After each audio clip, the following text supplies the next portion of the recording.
গুলি করে এবং কোপায় নৃশংস শাস্তির দাবি করছি আমি প্রশাসনের কাছে।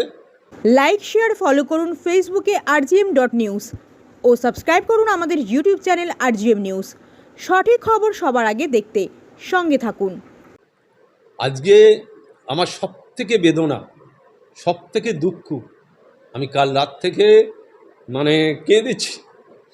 যে রাজ্জাক, সে যার সাথেই যেতে পারে, সে দলের একজন সৈনিক, আজকে সে খুন হয়েছে, নৃশংসভাবে খুন হয়েছে।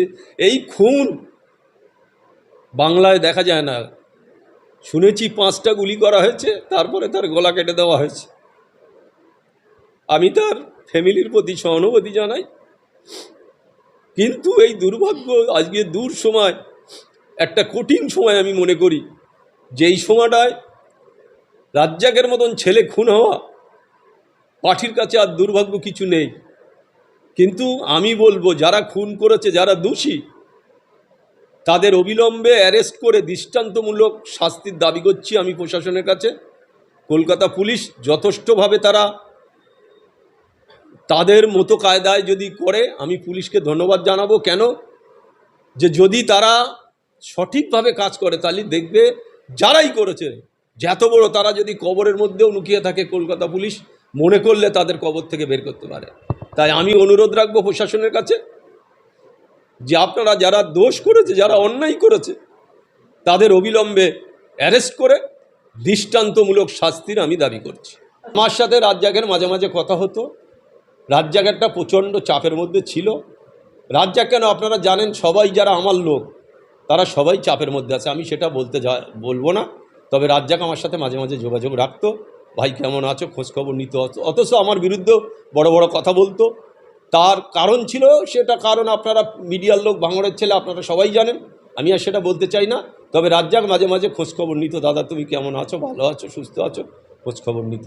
আমি তাই সত্যি, আমি কাল রাত্রে সারা রাত আমার চোখের পানি, আমার ফ্যামিলি সবাই আগের থেকে আমরা সবাই কেঁদেছি, যে আজকে দল করতে এসে তার জীবনটা চলে গেল, দলের জন্য জীবনটা চলে গেল।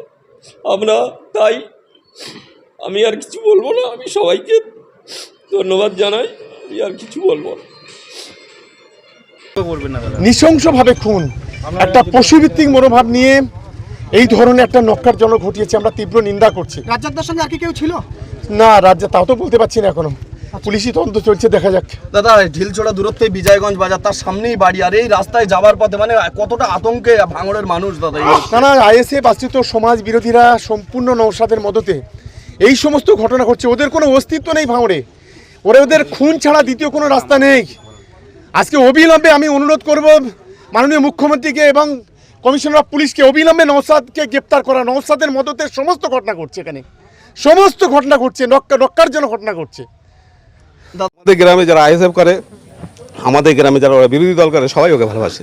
সবাই একসঙ্গে ওরা খেলাধুলো, খাওয়া দাওয়া সবই কিছু করে, সবাই ওকে ভালোবাসে, আমাদেরকেও ভালোবাসে। যারা এখানে আইএসএফ করে, যে আইএসএফের পঞ্চায়েত মেম্বার থেকে শুরু করে যারা আছে, সবাই ভালোবাসে। কিন্তু আমার ধারণা, আইএসএফের এটা কাজ না, ওটা গোষ্ঠীকন্দলের কাজ। ওরা তৃণমূলের লোকেরাই ওরা খুন করেছে, এটা আমার মত। এমএলএ সাহেব ওকে যথেষ্ট শ্রদ্ধা করে, ভালোবাসে, ওকে উপরে নিয়ে যাচ্ছে। তার আমার ধারণা এটাই। আমি ওকে বারবার বুঝিয়েছি যে দেখ, তুই বড় বড় নেতা থাকতে তুই নেতা না, কর্মী, আর তোর এত এইরকম জায়গায় তুই চলে যাচ্ছিস। তোর নিজের দলের লোক আমাকে বলেছে তোর শত্রুতা বেড়ে যাচ্ছে, নিজের দলের তোর শত্রুতা আছে। আমি ওকে বারবার বুঝিয়েছি, কিন্তু ও মানতে চায়নি যে এরকম ধরনের, ও সাদা সরল মনের লোক। ও কোনো সময় ও এটা ভাবতো না যে ও জানতো সবাই আমার আপন। কিন্তু আমাকে বলেছে, ওর দলের লোকই আমাকে বলেছে যে বড়দা, ছোটো ভাইকে একটু ভালো সাবধানে চলতে বলো, নিজের দলের লোকের শত্রু তো। আমি ওকে বুঝিয়েছি বারবার। এখন আপনার বাড়ি, অফিস এবং দোকানকে সুরক্ষিত রাখুন টোটাল সিকিউরিটি সলিউশনের সাথে। আমরা বিভিন্ন নামি দামি ব্র্যান্ডের সিসিটিভি ও সিসিটিভি সংক্রান্ত যাবতীয় অ্যাক্সেসরিজ বিক্রয় করার পাশাপাশি সার্ভিসও প্রোভাইড করে থাকি। টোটাল সিকিউরিটি সলিউশন একটি নির্ভরযোগ্য প্রতিষ্ঠান যা 24/7 সার্ভিস প্রোভাইড করে থাকে।